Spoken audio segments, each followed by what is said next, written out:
Welcome to Diablo 4 Rogue Twisting Blades Shadow Imbuement Guide. This build is optimized for clear speed, tolerable boss damage that will allow you to fly through the leveling process. Without further ado, let's get started.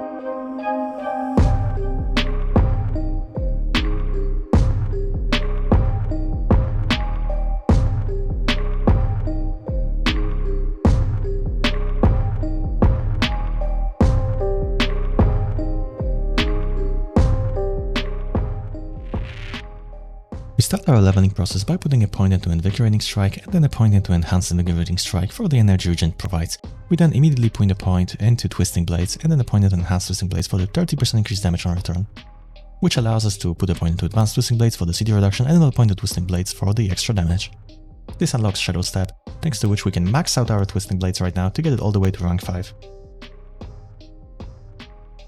As soon as that's done, Enhanced Shadow Step for the crit, Concealment for the energy regen and the vulnerable on cast.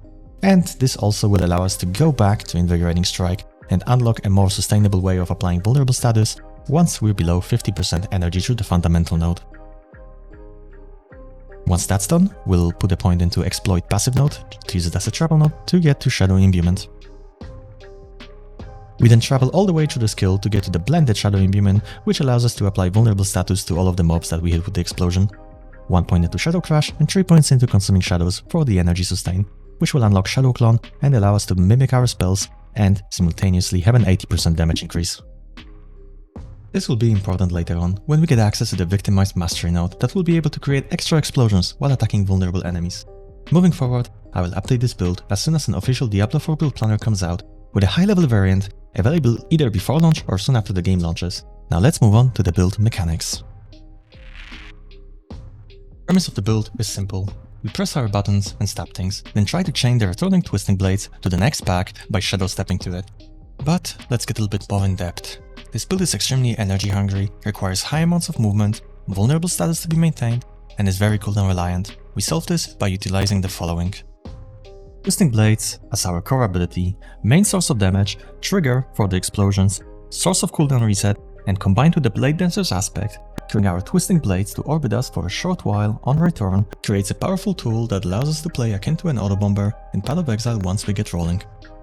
Shadow Step, for the instant teleport to an enemy to guarantee Twisting Blades to hit and traverse as many mobs as possible, for the cooldown reduction and the 50% movement speed to clear out stragglers and the extra crit chance that is obviously welcome. We'll use Invigorating Strike, Concealment, Consuming Shadows passive node, and Inner Sight specialization for the energy regen, which should solve all of our energy issues. Similarly, we'll also use Concealment, Shadow Imbuement, and Invigorating Strike to trigger vulnerable status. This will become particularly important later when we get access to Victimized Mastery node, giving us up to a 30% chance to cause an explosion. As you may have already guessed, this is where all the synergies fall into place. Seeing how now, every time we'll hit a vulnerable enemy, we'll have a chance to create an explosion, increasing the number of hits on enemy becomes paramount to build success. We'll utilize synergistic aspects that will allow us not only get more damage out, but also to bolster our defenses. We have 2 mandatory offensive aspects, aforementioned Blade Dancer's aspect for the orbiting Twisting Blades and aspect of Unstable Imbuments, for the extra explosions and vulnerable status application whenever we press our Shadow Imbuement. We can then supplement it with a choice of the following aspects to improve our damage. However, the best defensive aspects for us to use will be the aspect of Disobedience and aspect of Might, as we will find ourselves constantly proccing both effects automatically by our build's design. Any extra barrier aspects, either the one on hitting an elite or the one dropping immunity bubble, are welcome but not mandatory. We will also utilize the Ravager's aspect for the extra charge to Shadow Step and the ability to smooth out the clear speed if we don't get to reset our cooldowns quickly enough. Despite all that, the build is quite survivable, as thanks to Concealment, Shadow Step and Shadow Clone, we possess 3 sources of Unstoppable, meaning that any sort of CC aimed our way can be completely negated. Combine almost permanent unstoppable status with high movement, aggro drop on stealth, and ability dodge with Shadow Step, and the build is fine even though it lacks access to defensive layers such as Fortify. A number of Diablo 4 uniques and legendary aspects have been data mined by Wyman, who also created the Diablo 4 database browser. I'll make sure to add the link in the description below for your use. As for our needs, we're able to look into potential unique item choices for our build. We're particularly interested by the Grasp of Shadow unique gloves due to the effect that they provide. This unique allows us to spawn a Shadow Clone that will mimic our attacks same way our ultimate ability does.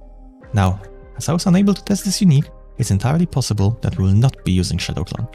This ultimate may not work with the gloves, but only time will show. Alright, So we got all the components make the build work. How does it work once it's put together? Well, let's assume we're in a boss fight. We'd precast our Shadow Imbuement, then cast Concealment and Shadow Clone, followed by 2 casts of Twisting Blades and 1 cast of Shadow Step. Now, this opener alone will give us 8 hits of Twisting Blades on target, 2 from the initial hit, 2 from the return, 4 from the orbit, being able to hit the same target twice before falling off, and 1 more hit from Shadow Step, and all of that being duplicated by the Shadow Clone, putting us at 18 hits in 2 casts. As you can imagine, this allows us to stack up our Aspect of Disobedience and generate explosions through Shadow Imbuement procs as well as Victimize and Unique Gloves proccing.